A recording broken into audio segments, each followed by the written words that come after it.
August 16 Delhi जिबे नवीन राजनैतिक दल भितर छनका आगुआ निर्वाचन चर्चा भितर मुख्यमंत्री नवीन पट्टनायक दिल्ली गस्त ओडिशा रे राजनैतिक ताती को आहुरी ततला करिवो। आसंता अगस्ट 16 तारिख रे मुख्यमंत्री दिल्ली गस्तरे जाउथिबा नै सूचना मिलिछि। तेबे हठात नवीन कहीं दिल्ली गस्त करुछंती ताहा राजनैतिक दलगुड़िक पई एबे भी रहस्य होई रहिछि। तेबे नवीन को दिल्ली गस्त राजनैतिक दलर चिंता को मध्य बढ़ाई देइथिबा कुआ जाउछि। नवीन को एही गस्त आगुआ निर्वाचन को नै बोली चर्चा हेउछि। एमितिरे यहा पूर्वरु केंद्र मंत्रीकर बयान मध्य आगुआ निर्वाचन आड़कू इंगित करुथिला, किंतु आगुआ निर्वाचन नै केही ग्यारंटी देई पारु नथिले।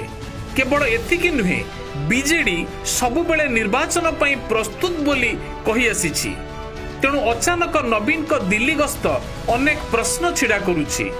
राजनैतिक पंडितंक कहिबा अनुसार नवीन को दिल्ली गस्त परे आगुआ निर्वाचन नहीं एक स्पष्ट संकेत मिली पारे, कारण एही गस्त समय रे आगुआ निर्वाचन उपरे दिल्ली रे चूड़ांत मोहर मध्य बाजी पारे।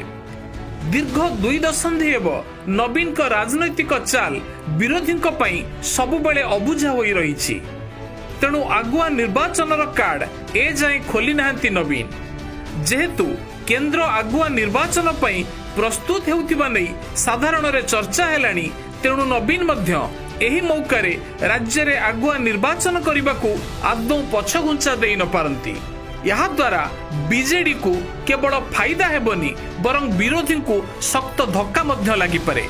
कारण बीजेडी यहा भितरे नुआ टीम गठन करी संगठन को सुदृढ़ करबा उपरे फोकस करुछि। तृणमूल स्तर रे संगठन किभली आहुरी शक्तिशाली हेबो सेथिपई लगातार बैठक करी गुरु मंत्रणा दिया जाउछि। अन्यपटे विरोधी एजावत निर्वाचन मोड को आसी नथिबा परी मने हेउछि।